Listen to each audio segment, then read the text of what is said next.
Hello everyone, we're here today with Mark Murphy for another installment of our Q&A sessions. This time around, we're just going to get to know Mark a little bit more. So, Mark, how are you? Are you good? I'm very good, thanks. How are you? I'm good, thank you. As a director yourself, who are some of the directing heroes that you have who inspired you or whose movies you always go rush to see? Well, I mean, it's a bit of a cliche, but obviously Steven Spielberg, I think, is an influence for everyone in the film industry. But I guess outside of him, there's a few. Tim Burton, the film that I saw that made me want to work in film was Tim Burton's Batman in 1989, and I saw that several times, and it was like, okay, this was my moment when I was like, aha, this is what I want to be doing. So I guess Tim Burton is one of them. Although since the Planet of the Apes film he did, it sort of went down. Uh, I sort of feel like Helena Bonham Carter's the curse on that one. Then yeah, that's when they met, and she was in all his films afterwards. David Fincher, anything he does, I'll make sure I see. I still regard Seven as his best work, and also Alien 3. I know no one else likes it, but I love it. Terrence Malick, just because of his interesting story, and I think Thin Red Line is truly one of the greatest films made. Lastly, it used to be Michael Mann. Last of the Mohicans and Heat and The Insider were incredible films. And then yeah, he just went downhill with Ali. So he's sort of off my list, but for a time he was one of those people that whatever he was doing, I'll go and watch. I know you mentioned Spielberg. Do you have a favorite Spielberg movie? Yeah, well, my favorite movie of all time is Jaws. I know for a lot of people it's like, really, a shark film? But if you actually watch the film, it's an amazing, it's a masterpiece of character interaction. The three men on the boat, and yes, it was officially the first blockbuster, the first film in America to surpass $100 million at the box office. Although when you count inflation, a lot of films did that before. We think of blockbuster these days, and they tend to be sort of generic cookie cutter action films, Marvel films. But if you watch Jaws now, you'd actually see it as a much different film.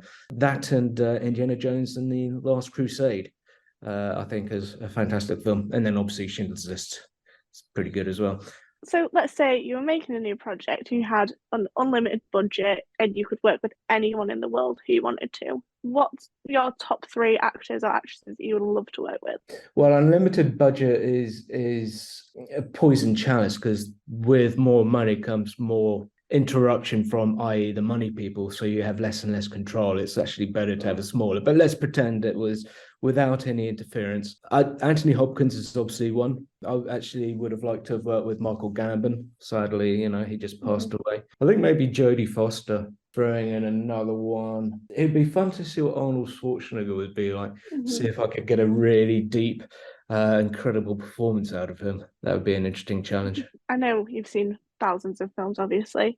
If there was one film in history which you could say you were involved in or you had some direction on, what film would that be? The assumption by saying that is it was a great film. If it's a great film, it was a great film without me. So I wouldn't want to sort of take any responsibility for ruining it if I was involved. Actually, I tell you what, the one film I wish I had directed that has been made was The Woman in Black, and that's simply because that was something I was trying to shop around about 25 years ago, and no one thought it was a good idea. There was one producer who said, "Nah, it's there's no market for horror," and that was like the week that Scream opened and made over 100 million. There was another producer that I sort of knew, and he's actually gone on to win an Oscar, so he's quite a Wow. successful producer now. And I pitched it to him, and I went back to see it at the West End, and funny enough, he had gone to see it as well. So I guess he'd taken my advice. Yeah, no one ever made it. He passed. And then, of course, they made it with Daniel Radcliffe, and it was the most successful British horror film in sort of 30, 40 years. So it's like, yeah, I had been pitching that and you all ignored me. So yeah, I would have liked to have done that because that was a project I Yeah, already wanted to do. seeing as though you've brought up horror films and it is nearly Halloween. Do you have any favourite horror film or a particular category of horror films that you enjoy? Yeah, I think the Thing, the John Carpenter version is an awesome film. That's one of those. I'm not a massive horror fan, I'll be honest, apart from obviously Hmm. wanting to do the Woman in Black. And it depends on the other horrors, like obviously Silence of the Lambs is a psychological horror. Yeah, so I mean, if I was to recommend, okay, you've got Halloween coming up, you're going to have a Halloween marathon of 3 films to watch. I would recommend 3 different types of films. I'd recommend The Thing, I'd recommend Silence of the Lambs, and then maybe the Texas Chainsaw Massacre or something. Going back to when you first started off, was there any particular advice that you were given when you were just starting as a director that's really helped you develop your skills and, hone your Um, craft? Not really advice, but more of a work ethos. So when I started at the TV theatre film school, it wasn't just a case of, okay, right, you want to direct, let's focus on directing. It was like, right, we do everything here. You need to do wardrobe, you need to try out camera, sound, makeup, acting, everything, every single thing, every sort of discipline within the industry you had to have a go at, and which sort of worked well because as a director you do need to communicate across the departments. So that helped, but more so it was unlike say a university when you have X amount of lectures or sessions a week. This was like 6 days a week working beyond the hours anyway, just non-stop working. I remember the first film I worked on, Welcome to Sarajevo, very old film. I came on towards the end as a runner, and I instinctively was literally running around trying to get everything done as efficiently but as quickly as I could. And they were like, "You got to slow down. You don't have to rush around doing everything." And it was like, no, this is how I've been trained. It's like get on and work, don't sort of sit around. Hmm. So, yeah, there was no advice, but it was definitely a training process, which was, you know, as good. So when you're starting work on a new project, do you have a certain thing that you do or a certain routine that you get yourself into? Well, it depends on what the ambition for it is. If it's just let's try and make this next year, then there's a different process than, oh, this would be a good idea. Let's write a script and see what happens. So, for example, the projects I'm working on now, I know I will make. Mhm. So it's a more mechanical process in terms of, right, let's focus on how efficient and in terms of budget and schedule, etc., we can make this, and who we can get, and da da da da da, and then try and tailor it around that. I mean, assuming you've got the basis of an idea, I think whilst writing the script, you've got more elements in mind,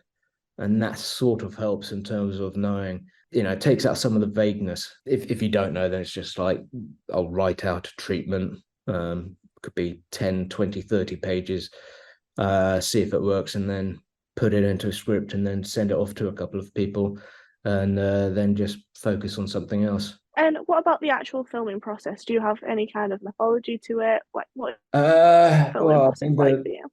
the last one I did was a massive failure. I wore too many hats, and when you try to do too many things, you can't do any one thing properly. With what I'm doing now, having learned from that mistake, I'm sort of handing over control to someone else as quickly as I can, so I can literally just focus on directing, working with the cast, the crew, looking at the technical sides of it, but not worrying about the logistics or the finance or the contracts. I think that's key to it. You just want to narrow what it is that your sort of purview, your role within the whole project is, so you can do your best job. And one final question for today. What is your favorite project that you've worked on out of everything you've done? What did you have the most fun doing? I think the first 2 films, because I had no idea in terms of I was just focusing on making them and enjoying making the idea. It was the idea of, hey, I'm doing it. I'm directing a crew and cast. So because that is the initiation of something that I'd always wanted to do, there was sort of a lot of fun with that. And because they were low budget, it was less rules and restrictions, let's say. Whereas afterwards, if I do something now, then I'm more aware of the painful side of it, which is, keeping on budget, keeping on schedule, the consequences of not, the hangover of any mistakes that may then result in not being able to sell it properly because you don't have the right contracts or you don't have the right information or permissions and da da da da da. So the more you do it, the more it becomes an operation rather than adventure. So I think my first two films, the first one was absolutely awful, but it had no reason it would have been good because it was shot in about 2 weeks, and but it was a lot of fun. The next one was also fun because we were all on location. I think that's the other thing. When you're on location somewhere, it's a little more interesting. Well, thank you so much for your time today, Mark. We're really looking forward to whatever you do next. Me too. And it's been lovely chatting with you.